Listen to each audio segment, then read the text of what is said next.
Welcome, everybody. Thank you all for joining us. My name is Kevin Sandler. I am a professor of film and media studies at Arizona State University, as well as the co-chair of ASIFA-Hollywood's Animation Educators Forum and the organizer of its salons.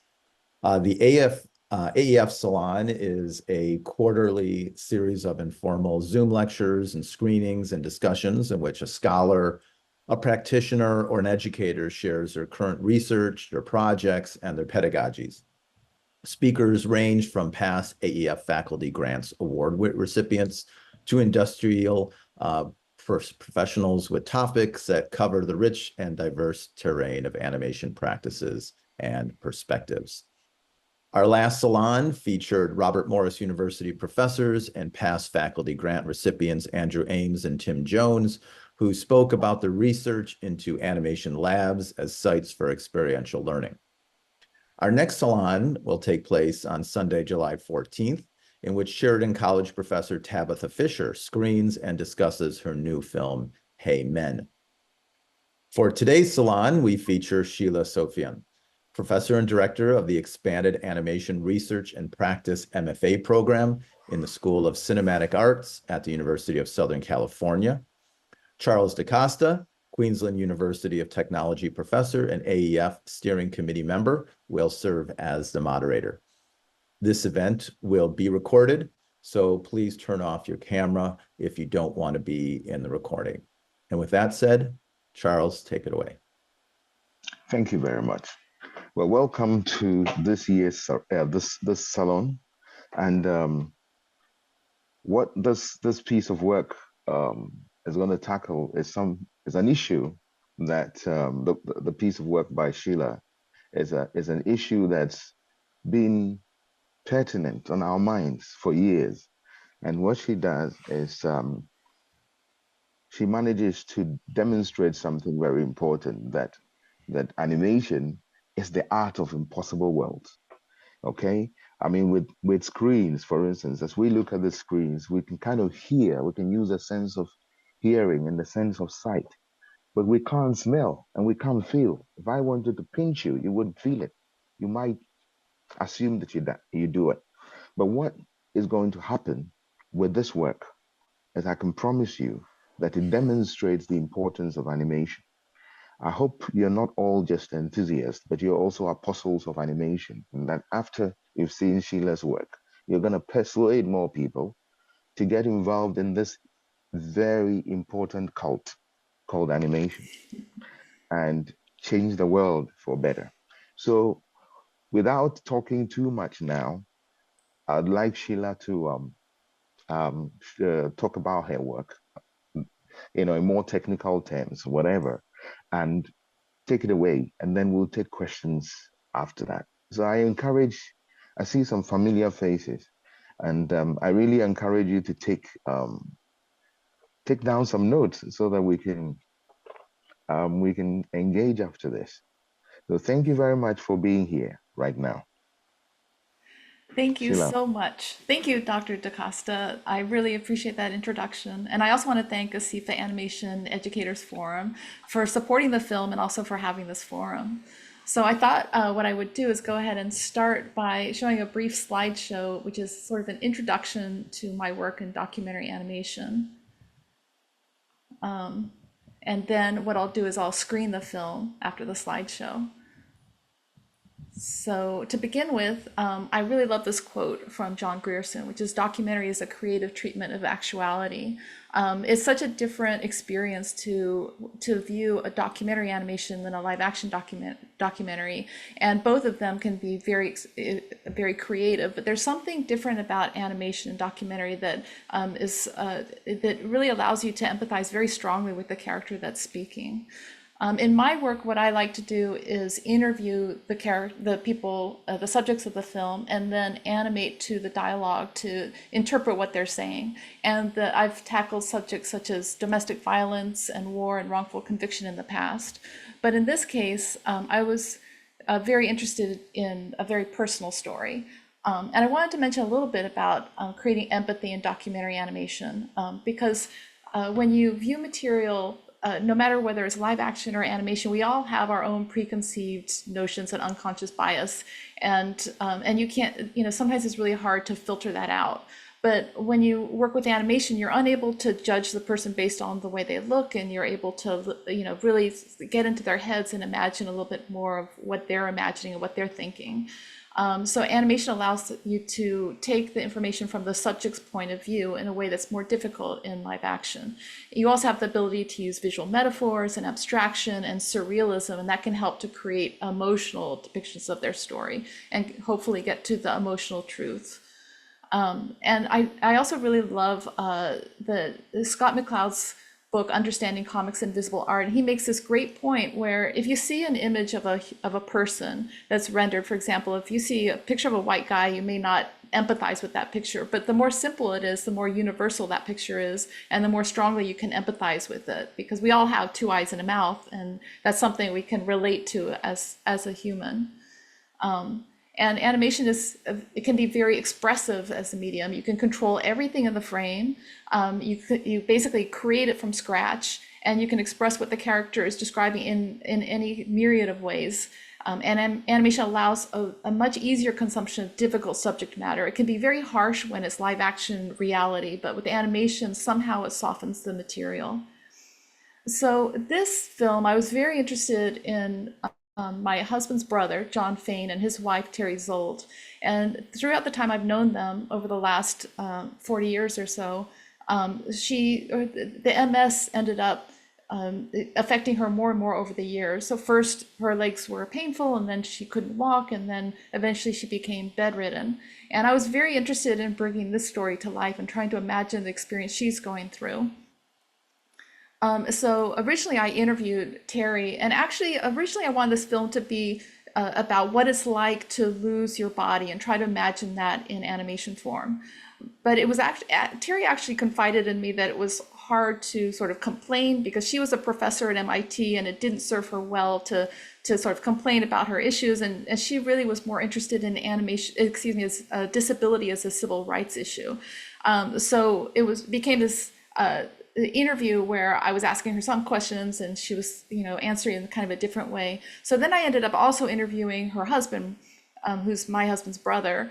And then it became a much different, the material I realized was much more in the form of a love story, because it's about how their relationship changed throughout the years as her disease grew. So what I did originally was first I interviewed them, and then I transcribed the information and sort of picked out the parts that I thought were the most interesting. And then I did a rough edit and eventually a final edit, which David helped me do, because my husband, David Fain, is an editor.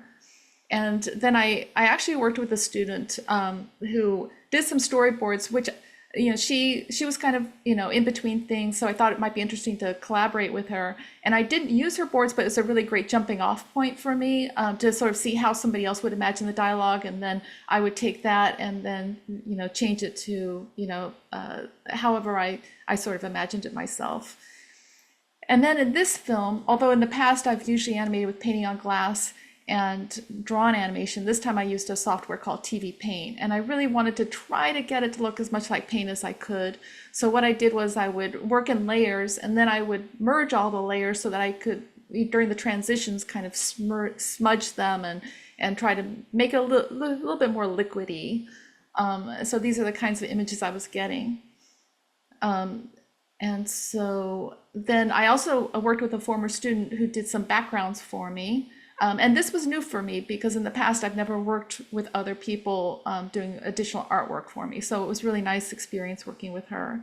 And I worked with this very talented sound Foley artist, Elizabeth Rainey. It was so great to have professional sound Foley to do all of the sound effects for the film. And the sound mix and sound design were both done by Amy Reed, who works at USC. Is a brilliant sound designer. And I was lucky enough, with the help of the ASIFA grant, to hire Cheryl Engelhardt to do the music. And she is a Grammy-nominated artist and really brilliant. And the tone of her music, I think, works really well with the film. So I had the premiere just about a week or so ago in Palm Springs at the Amdocs Film Festival. So what I'm going to do now is I'm going to stop sharing my screen, and then I'm going to reshare it and show you the video. which has some small watermarks on it. So let's see.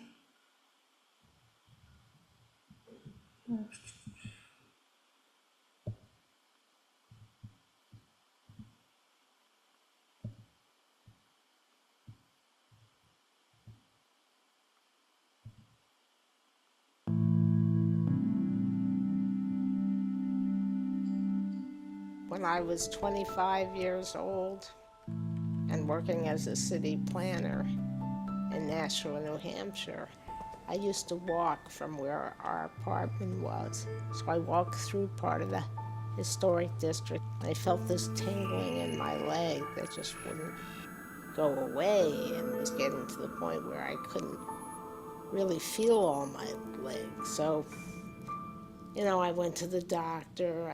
This one young neurologist said, I know it's difficult to hear, but I think you have MS.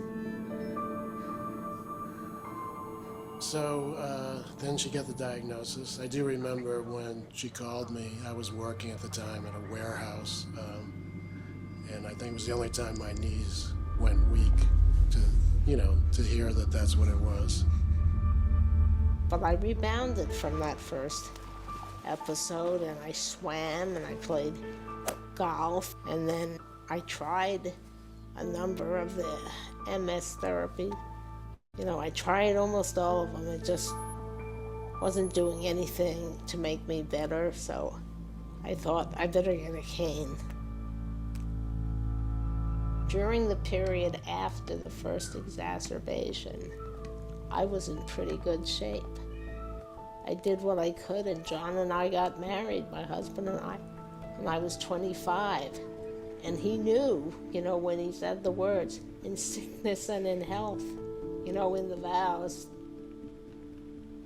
Pretty brave guy, because I didn't hide the diagnosis. But the manifestations were numbness, inability to feel something the right way. The nature of the disease is that it's episodic. She got better with some deficits, and that sort of became the pattern over the early years, where she would have these attacks and lose sensation or capabilities, and then get most of it back after a while. What I did realize was that she wasn't telling me all the time all her problems or the extent of the numbness in her hands and feet and everything. I noticed that my sensitivity in my legs, they weren't as strong. I didn't keep the muscle mass. I had to take more breaks. It became harder and harder to have mobility without assistance, because I lived in a townhouse, which is an up and down usually. I couldn't get up the stairs without getting on my knees, my hands and knees, like another kind of animal. At one time I used a cane. When it got worse, I used a walker. And then I finally graduated to getting a scooter. She was still able to drive herself once she started MIT. She'd have a scooter and a mechanism to help her. Didn't really get worse for a number of years. She just slowly sort of changed. And he got used to me leaning on him or feeling safer to travel public transit with him. So John, unfortunately, had to adapt too, because otherwise, how could we be together as married folks? How could we both also have our own independent lives, professional lives, that weren't circumscribed by having MS? And since I've had some damaging exacerbations, I really knew that I had to plan for a future and wish I wasn't going to walk. You know, I don't know if I really thought about to the extent she would be disabled. I mean, we sort of decided not to have kids in some respect because we had heard that women who get pregnant when they have MS, their symptoms go away, but after they give birth, it gets much worse. Yeah, it's possible that I'll be, I hate the word confined to a wheelchair, but I'm pretty well fully disabled, except for my intellect, I hope. But more recently, within the last 10 years, or maybe even less, she's become more disabled and she really needs me. It's to the point where I really stopped even looking for work. I decided as long as she wants to teach at MIT, I would help her do that. It seemed like a more valuable thing, important to her just to keep her going. And she really has always been a fighter and somebody who, was still able to do things. Certainly intellectually could handle it. It just, the physical, getting her there and helping her get to class and helping her in the bathroom. And it's become more and more over the years. I think it's affected my relationship with John over 27 years of marriage in different ways. And I am now much more needy. Can you give me a shower today? Can you drag me from the bed into the bathroom? Those kinds of things. I mean, he has become my caregiver.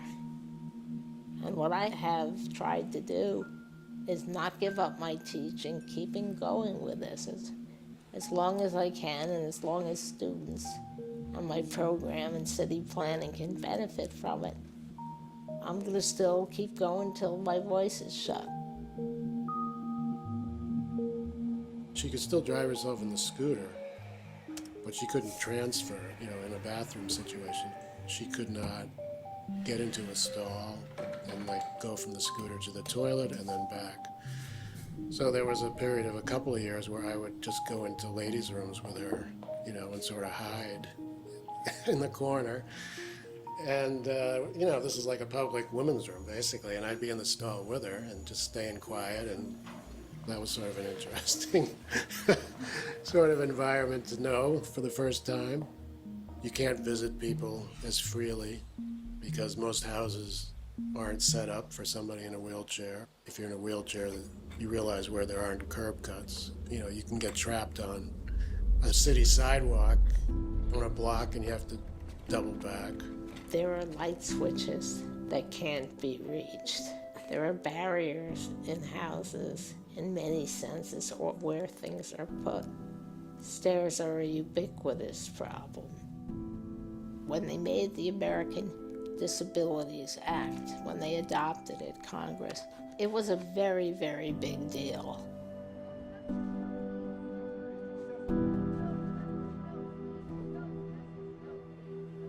But the enforcement of the ADA is part of the problem. A lot of times people will ask me questions about her, like in a restaurant. I think some people are trying to be polite, I guess. They don't know how to react. It happens fairly frequently, but I ignore them and look at her. And they catch on pretty fast that she can respond. You do need, as a disabled person, to understand that there often is not a good reaction because it literally is painful for some people to see any person, not me, any of the millions out there, in a situation. I've tried, especially at MIT, to sort of stay as invisible as I can. I get her to a place and then I go away until I come back when her class is over. I'm nearby, but I'm not with her. And in some ways, the 90 minutes a week when she's teaching, 2 90-minute courses, that's my free time, That's about the only time I'm not with her now. We're lucky that we get along. And I met men over the years who, when they found out about my situation, this goes way back, They admitted freely to me that they were in a situation where their wife or girlfriend had gotten injured or somehow sick, and they couldn't handle it. They left. And I could imagine, I didn't really feel like, oh, what a jerk you are. I felt like, yeah, I mean, people break up all the time. I take a big chunk of his time to my life, and I'm just very grateful he continues to support me. I've adversely impacted him because he's not doing all the things that he probably would like to do. You can't really do it if you're not close enough, because, the level of intimacy you end up having.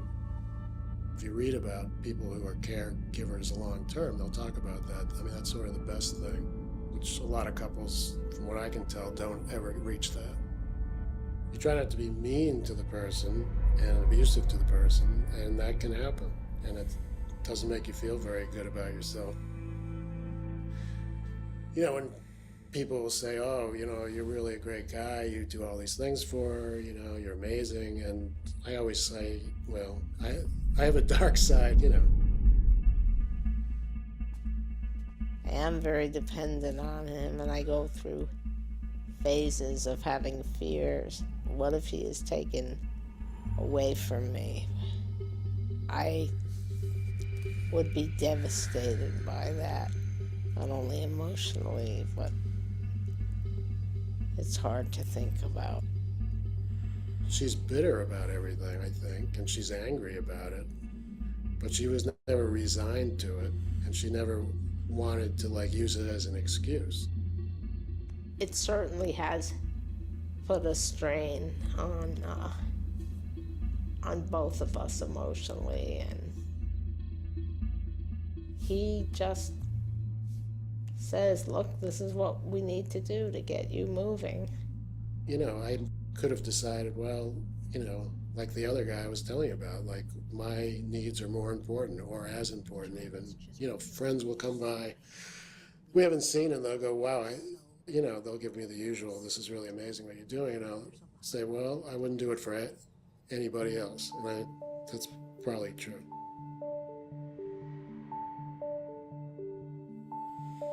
What I want to say is that being in bed is the most liberating thing I could do.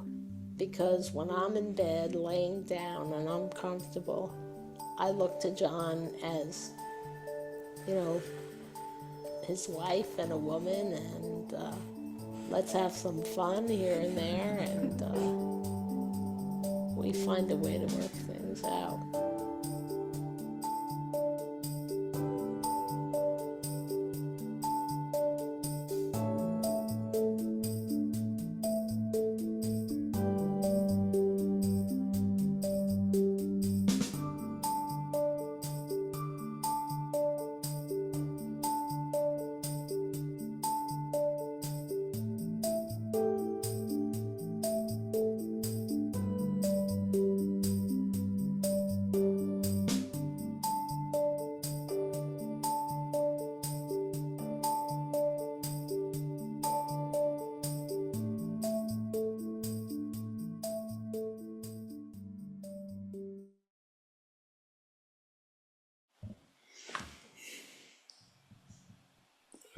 Thank you very much for showing this very or for sharing. It's not so much showing as sharing. Um, what I've personally found is that this meeting, this it makes me emotional. So it kind of draws you in, and the beauty of the craftsmanship is. I'm gonna stop talking. At this point, I think there's so many of us that I would like Sheila to say something about it again. She has had anything to share about it that she hasn't told us. Some of your experiences making it. What are the challenges that you faced, um, and how did some of the challenges change the way you approached your work, the way you crafted it, and everything. You also mentioned the involvement of some very smart students that you worked with. What was the relationship like working with some students knowing that, look, um, you're working with your professor on a project, what's the relationship like? And then you also work with, you mentioned a Grammy, sorry, yeah, an award-winning musician.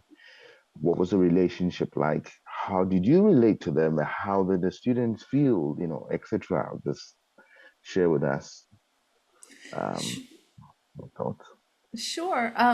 I'll start with your first question, and one thing I'll say is this is the first time I made a film with subjects I was so close to, and it was really important to me that they were okay with the direction of the film.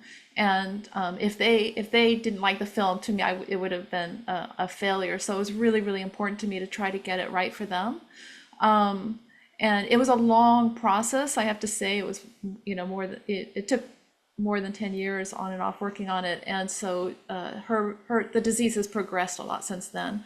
It was actually really kind of difficult for John to watch this, partly because it was hard to hear her voice sounding so healthy and strong, because it's very different, now, so and and anyway, so it was very important to me that the family could basically so it responded well to it, because, like I said, it's very personal and very close to me. In terms of working with the students, I felt very lucky working with them. We're a small program at USC, and we have a good relationship with our students, and so they were. So I was able to work with those whose I thought their styles kind of worked well with mine. And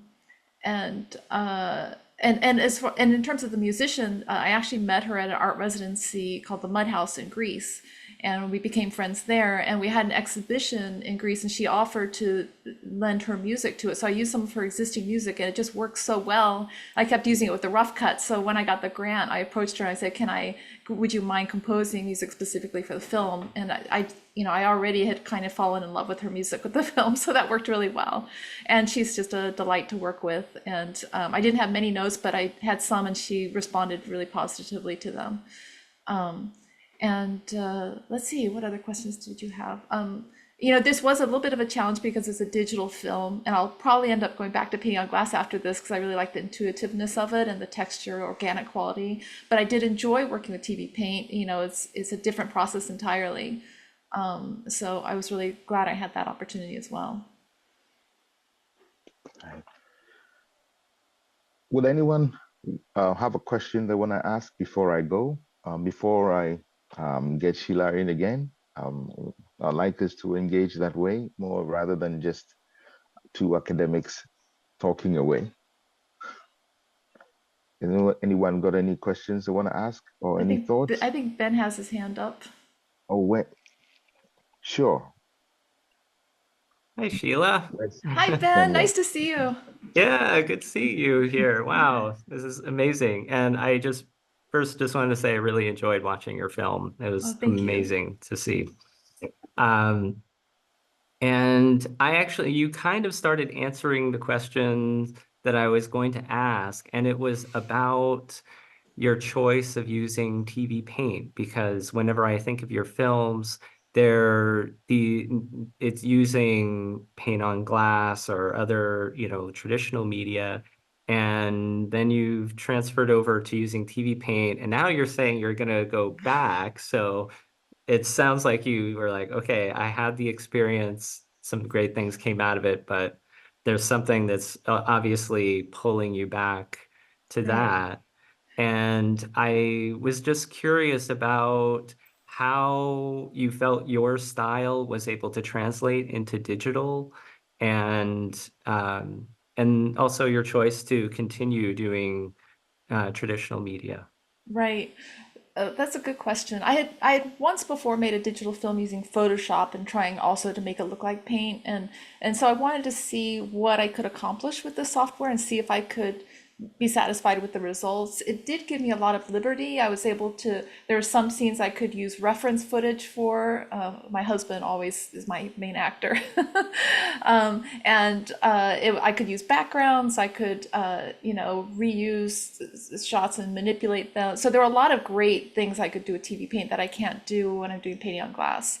But I just missed it. I just missed it because I feel like it's more direct connection with the material when I've got my hands in it with the paint. And I also feel like the paint contributes something to the animation that I can't. There's something like sometimes it'll start doing something interesting and I'll just sort of follow it in that direction and see where it goes. Whereas TV paint, I had too much control over it, so the paint couldn't talk to me back, so I kind of missed that. That's not to say I won't go back to TV paint. And I think especially for things that aren't my own personal films, it would be, it's fun to work with.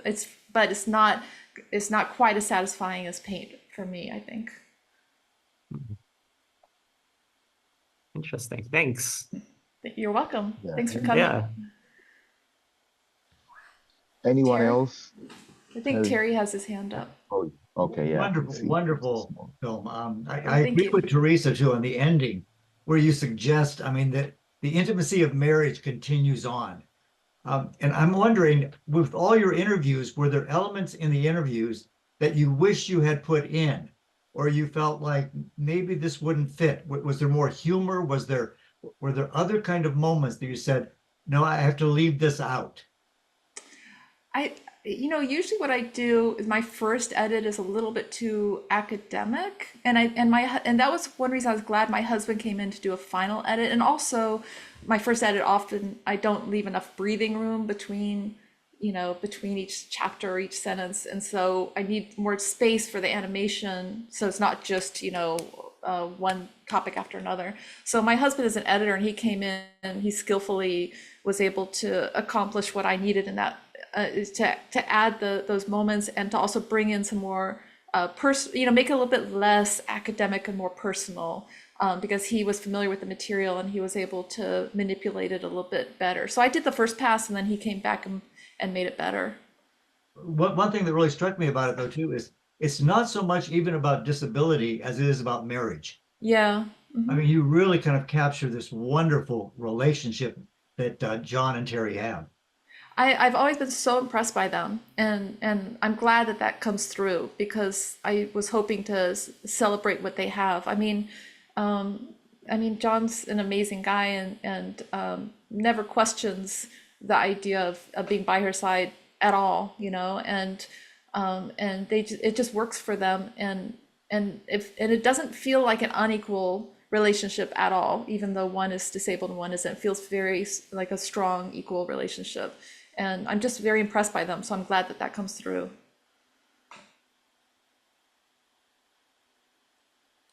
Sandra? Hi, Sheila. Hi, Sandra. Thanks for coming. Congratulations. I'm so thrilled that I was able to see it. Thank you. My question is, so I'm not unfamiliar with the issue. I had close people. And yet, because I was already familiar, and because of the power of your movie, it gets you right away. It really got me in terms of feeling again. It moves you. So I wonder, it's not the first time you do animated documentaries on subjects that are important, and it can be heavy. How do you keep, as a filmmaker, how do you keep yourself engaged with the material? At the same time, you need to remove yourself to be able to keep working on this so that it doesn't crash you. I wonder if you have any secret to share with us.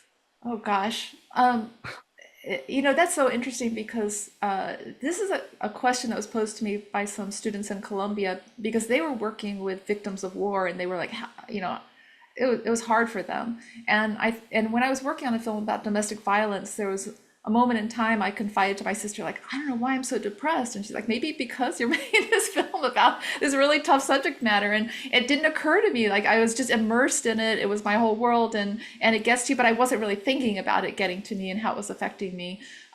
with this film, one funny thing that happens is I'm listening to their voices over and over and over again constantly. So I feel like I'm around them. And when I see them again, it doesn't feel like it's been a year since I've seen them. It feels like I've been with them every day. So I feel very close to them. And there's something different. For me, this, I feel like because I knew them so well, I don't think it was as difficult. It was more like I was trying to tap into what I knew about them. So for me, it was less stressful and more just trying to get into their heads more, because I've known them for years and I've seen the progression so slowly, and I felt like I just wanted to kind of articulate sort of hopefully how they felt, So it didn't. I don't really have any secrets, but I mean, for me, it was just a matter of kind of tapping into what I already knew about their relationship for this particular film. I hope that answers your question.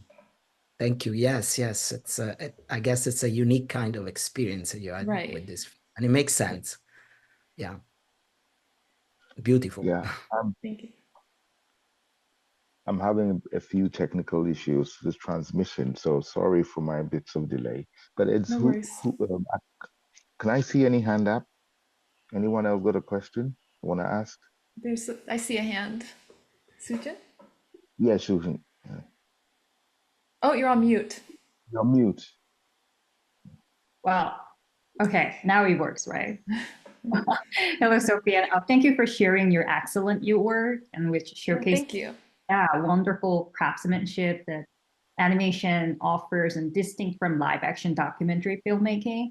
I'm also teaching animation at Arizona State University.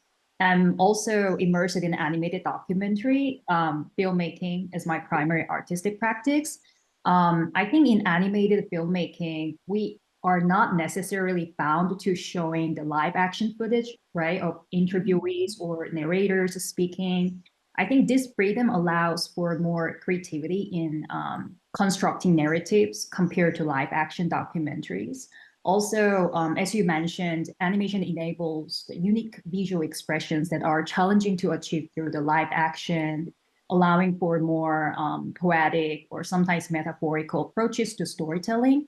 Given this expanded creative freedom, I often find myself questioning, like, how do you balance the need for actual accuracy or essence of the true story with storytelling in your animated documentaries?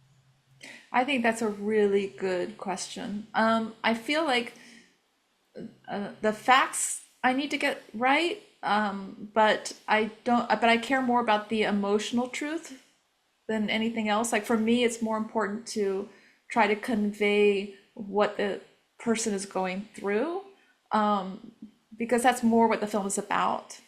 But I think it's a really good question, and when I showed them, there were moments I tried to be a little bit more accurate in their portrayal, and other times I felt like it wasn't as important.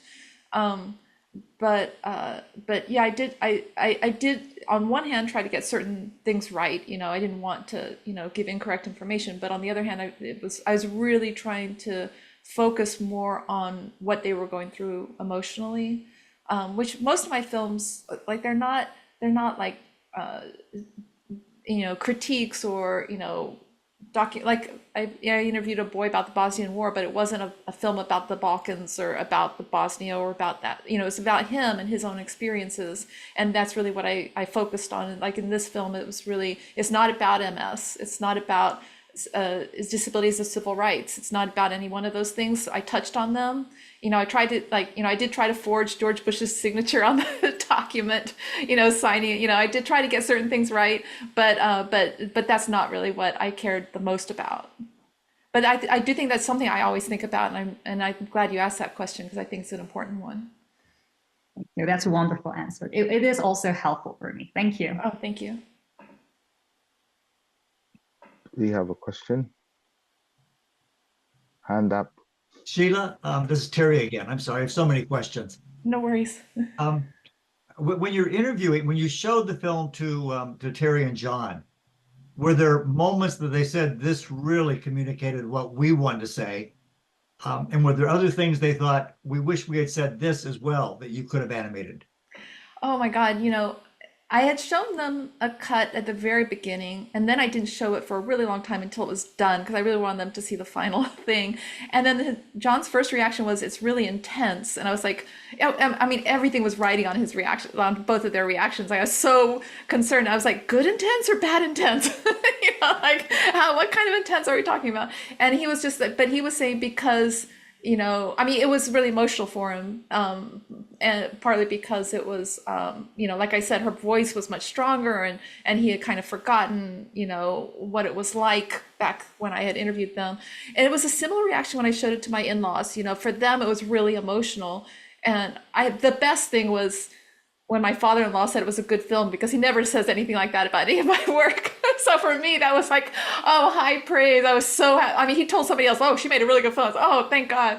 Because so you have to know him. Some people that are here know him, knew him.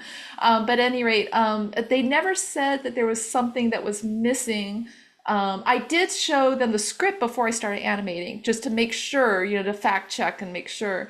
So they had opportunities to add or subtract, but that didn't end up happening. So fortunately, there's nothing that they've at least told me that they really wish was in the film or was not in the film.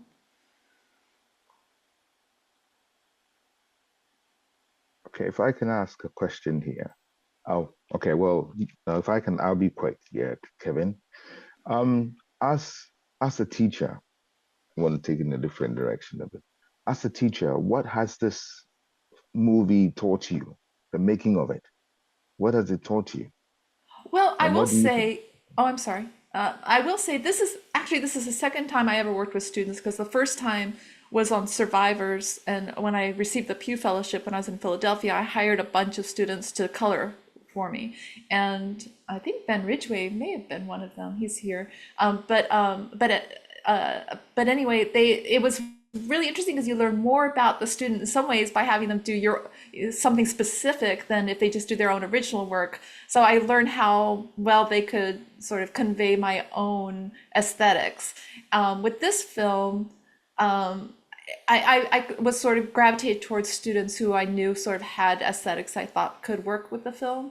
But in terms of how this making of this film, I do think it's really nice as a faculty, as a teacher, to continue to make your own work.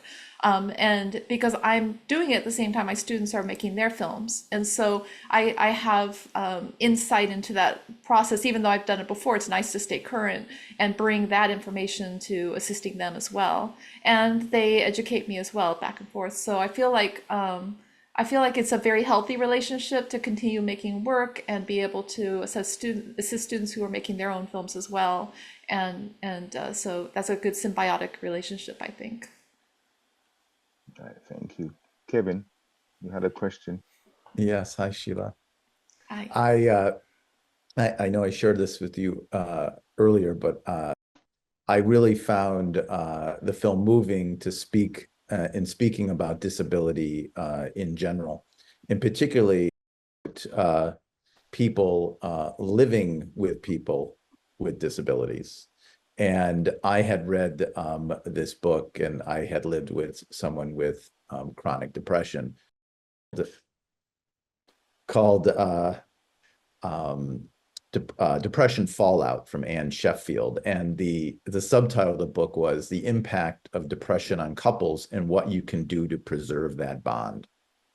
And it feels almost like a subtitle that I thought that applied when I was watching your movie, because it wasn't just about her, but about the relationship between them. And how do you preserve that love? How do you preserve that relationship, amidst all that struggles? And so it resonated with me quite deeply.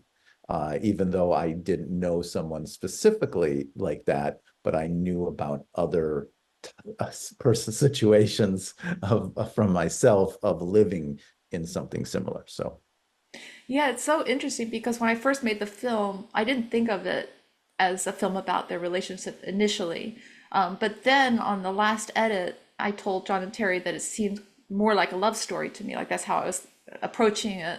And then originally the film was titled Disabled, and it was when I showed it to my friend Bill Lebeda, who has worked with disability. He and his wife, they have a child that they're very much into that world of disability, and they said they thought that I should change the title to Disabled: A Love Story, so it was sort of zeroed in more on what this film was about, and it wasn't confusing also to think it was broader about disability. It made so much sense, and it hadn't even occurred to me. But truly, like after, by the time I had the final edit, that's really kind of what the film was more about.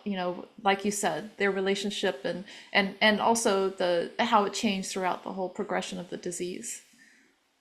And I think one of the lines that I take with me, and this has to do with being able to show something different through animation documentary versus live action documentary, in which the husband says it's, what she has is painful for anyone to see in this situation. And what you were able to do through animation was to make the painful somewhat unpainful, and to and to teach and to showcase and to illuminate this situation in a way that perhaps I may not have felt if it was done through live action. Right. It's so interesting because since making this film too, I'm very interested in I mean, even just knowing John and Terry, I'm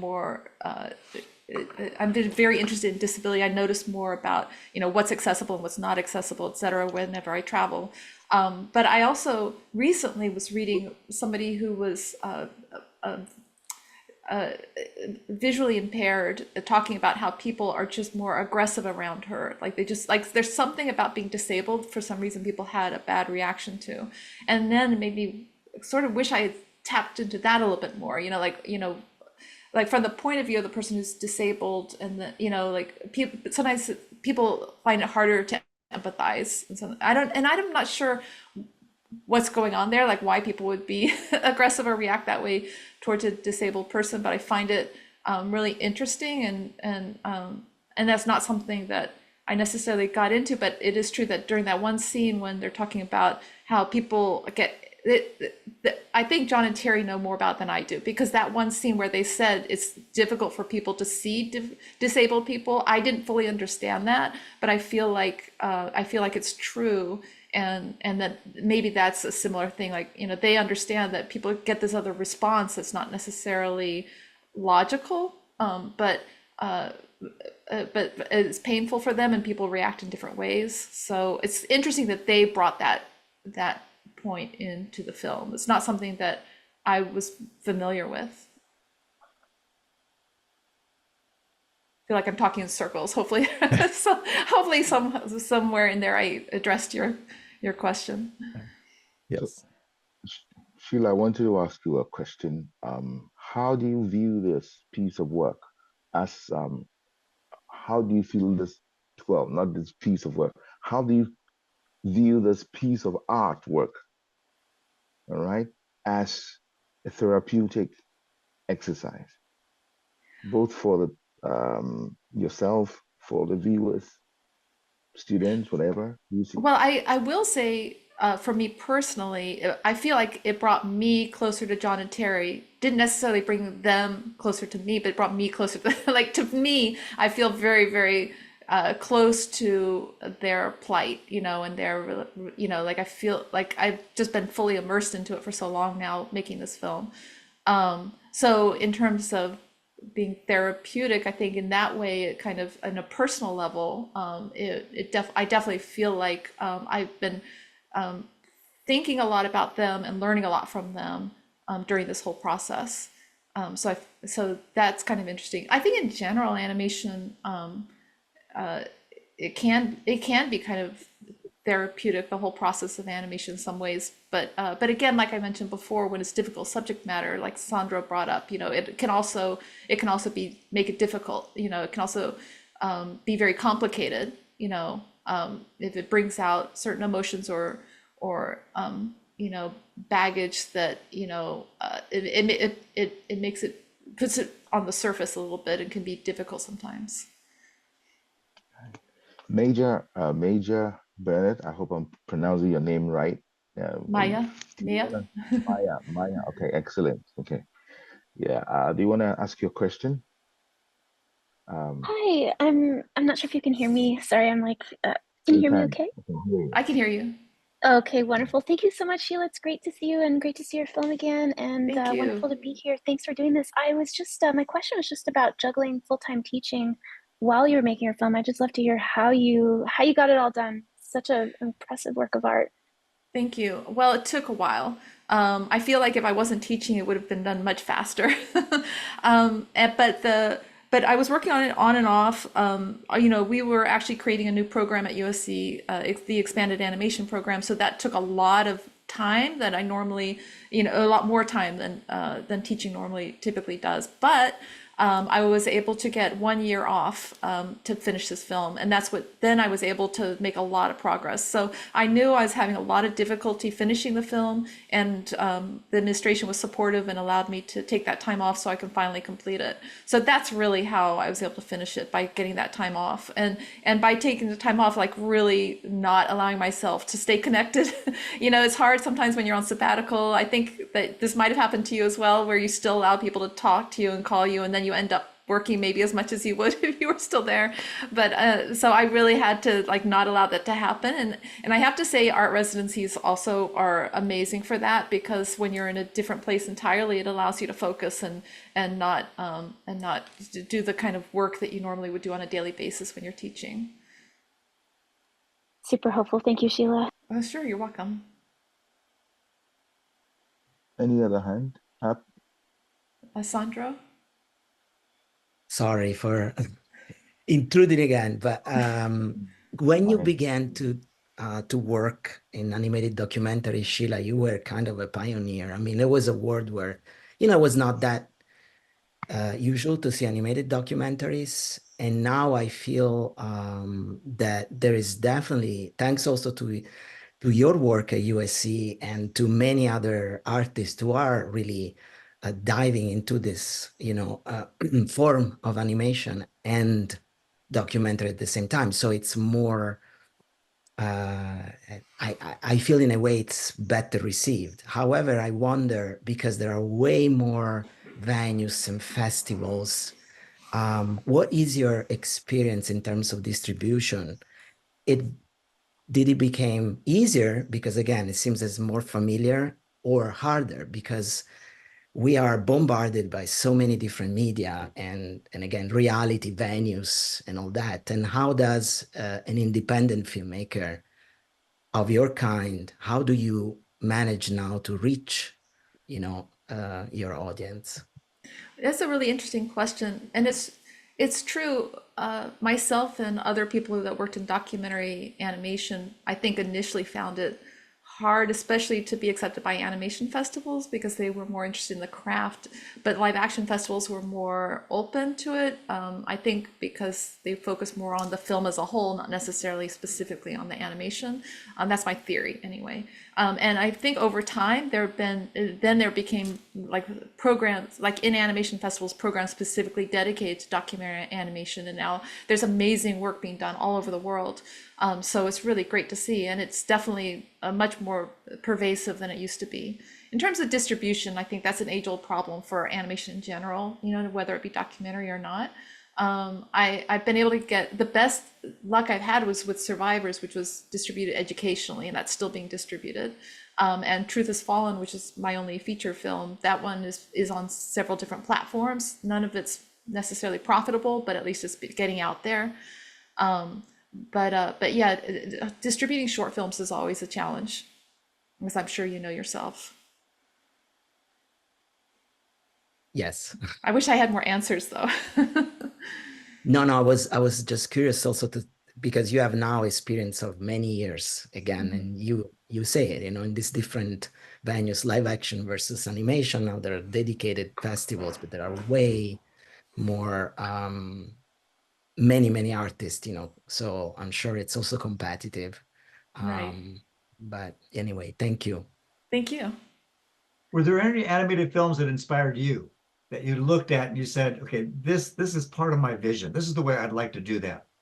Well, there are certain films that have always stayed in my mind. Caroline Leaf is a huge influence. And I also love Errol Morris. He's live action, but his work just really speaks to me. And there's so many great films. I mean, Lynn Tomlinson, whose hand is up now, I mean, her work is just brilliant, you know, and I'm always inspired by other filmmakers and the work that's out there. So, So Lynn, with yeah. that, I think we go Yeah, to so- Lynn. Yeah, I mean, Sheila, you have been an inspiration ever since I started doing animation, so thank you.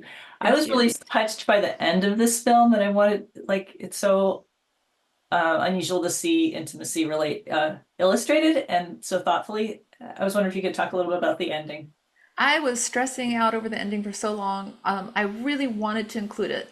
When I was interviewing Terry, at one point she said, "Aren't you going to ask me about sex?" And I was like, "Well, I wasn't going to ask you, but if you want to, you know, share, you know." And so then she told me that exactly what's on the film at the end, and I thought it was really beautiful. And I didn't want it to be, you know, pornographic or anything. I wanted to I wanted it to be uplifting. I wanted it to celebrate their relationship. So I struggled, like, how am I going to approach this? So I tried so hard to make it, you know, joyful. I wanted to make it joyful. And so that's how I approached that scene. It's definitely unlike any other scene in the film. Kevin? Kevin? On that same note, had you always imagined that to be the end, or had you considered it to be somewhere else in the middle and have a different ending to it? I always wanted that to be the end. I always wanted it to be, because, you know, it's very kind of serious throughout the film, and I wanted to end on this sort of high, like, but there's this, you know, they still have each other, and they still can enjoy each other, and they still can, you know, have this love and beauty in their relationship. And so I always wanted to end on that note.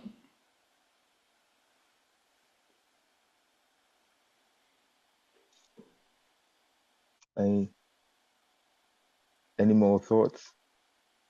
I have another. Yes, okay, go on. Sophie, how are you integrating your artistic practice as an animated documentary filmmaker into that USSC's expanded animation program, particularly in terms of teaching and curriculum development? And how would you engage your students in animated filmmaking, while showcasing the creative possibilities unique to nonfiction animation, distinguishing it from fiction animation making? Well, I designed a documentary animation course, which I've been teaching for more than 10 years now. And as part of the course, we investigate, you know, a lot of documentary animation. We watch a lot of films, we discuss them, but they also all collaborate on a film. And they've done so well. The film doesn't have to be good, but it always ends up, I think, of course I'm biased, but I always think that they end up being very strong. And so I enter them in festivals afterwards. But to answer your question, the expanded program we think of as expanding animation in all different forms, whether it be technology or genre or narrative or or techniques, you know. So it sort of is a natural fit because it's pushing the idea of narrative into this documentary area. And you know, we do encourage experimentation, and we encourage them to, you know, bring their own original ideas into the medium. And so I work not just with our own students and Expanded, but other students as well, you know, who I've mentored throughout the years. And so hopefully, I'm not sure if I'm answering your question, but I feel like you know, the class is a good jumping off point for them, and some of them continue to make their own work in documentary, and some of them do their thesis in documentary.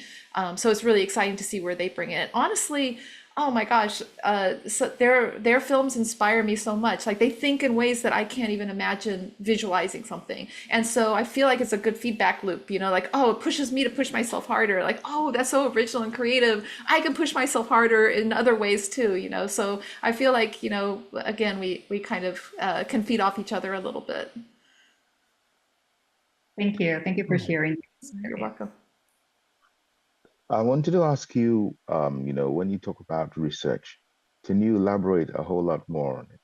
I say this is quite useful in my view because there's a misunderstanding and in a lot of animation circles, as I've found in my short life, about the notion of research.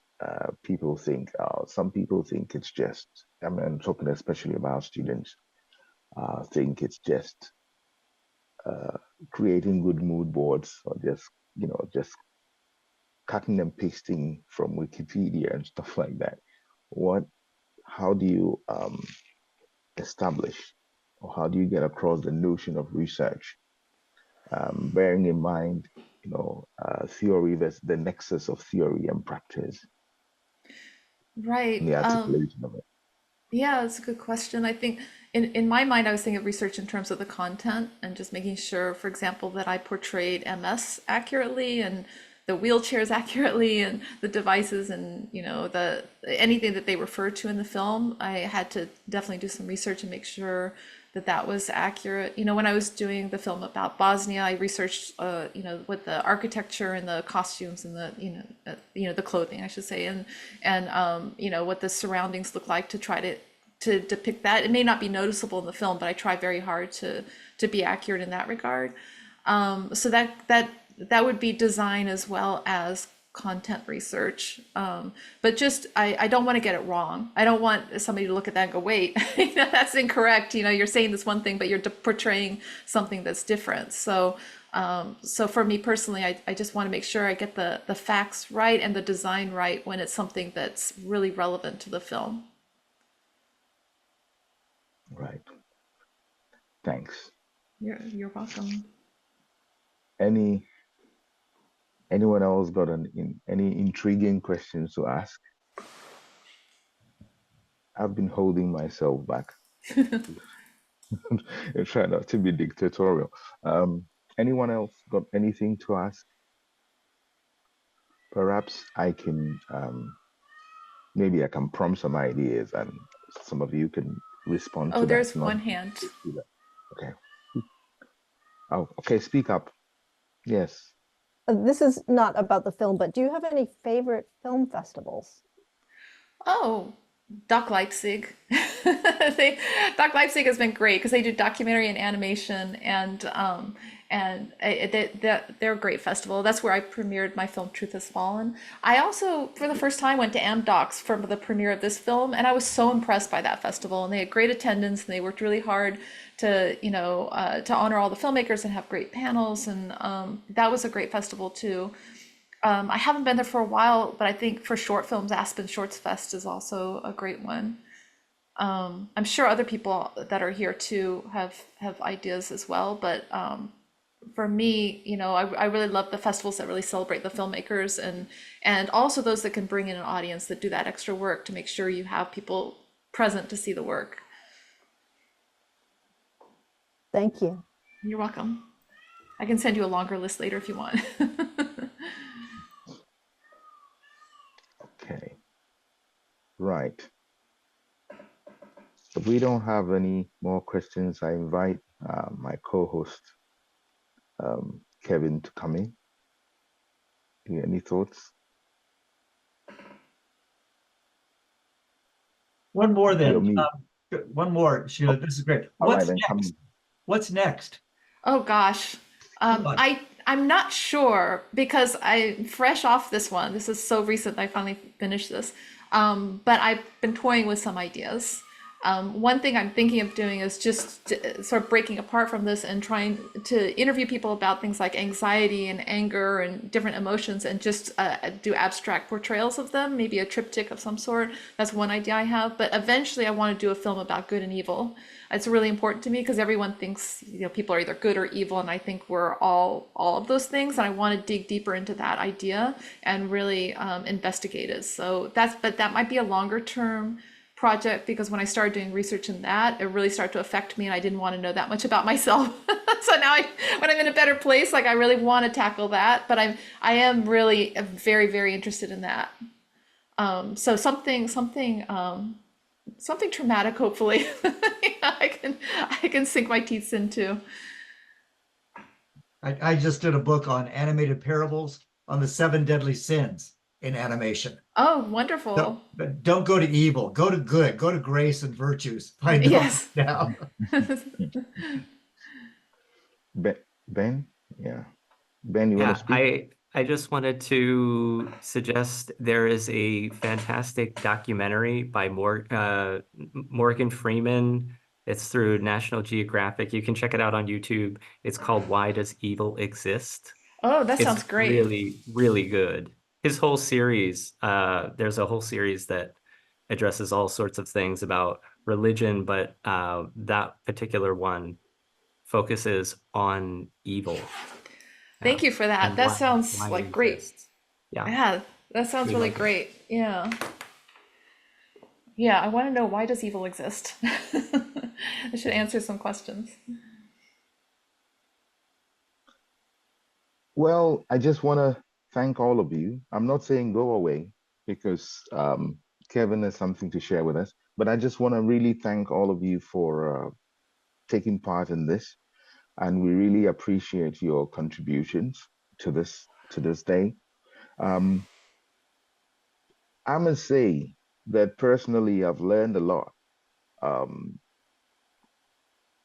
because this film impacted me from the very first time I saw it, and it wasn't as if I come from a place where they say men don't cry, right? And as somebody who's worked as a wedding photographer and cameraman for years, um, I've heard people make all those vows and all those statements, and seeing this embodiment of people trying to live the words has been um, very, very, very powerful. But to put it another way, I don't think that anything could have succeeded in conveying this across as well as animation does. And, everyone's talking about the end, the summary, the end, how Sheila concluded the movie. And again, animation allows you to transcend those areas that live action can never do, visual effects can never do. It's the poetry of it. It's just the beauty of it, the craftsmanship that comes out when simple illustrations or mere illustrations pierce your soul. And so I would say that we've been very grateful. I mean, I'm very grateful, and I'm sure you are as well, that Sheila has used animation once again to move us into those spaces that we never would have experienced. I could go on forever, but I thank you all for making this such a rich experience. So thank you for coming. I'm glad that I was able to be up at 4 a.m. to do this. It's not as bad as that when you have this privilege. When you have to wake up at 4 a.m. to enjoy a good meal, it's a privilege. So I just want to say thank you for coming. But don't go away because Kevin, my co-host, has something to share with us. Sheila, do you want any say any final words before? It's just, I want to thank again ASIFA Animation Educators Forum for putting this on, and thank you so much everybody that showed up, and it's so nice to see some familiar faces here too. So I've really enjoyed being able to share the work and to discuss it with you. So thank you. And thank you, Sheila. It was immensely moving. Even more so the second time around here for me. Just as a reminder, our next Salon will take place on July 14th, a Sunday at the same time, with Tabitha Fisher from Sheridan College, who will discuss her new film, Hey Men. And as I put in the chat, our faculty grants, the 2024-2025 cycle, it opens tomorrow. Both Tabitha and as Sheila has shared, we're recipients of the awards, and I encourage everybody to apply. I myself was a faculty grant award winner many years. And if you have any questions, certainly reach out to the email address that is on that website at animation at what's the website? animationeducatorforums.org/grants. So again, thank you everybody for coming out on this Sunday. Thank you, Sheila. Thank you, Charles. Thank you, everybody. Have a wonderful, wonderful weekend.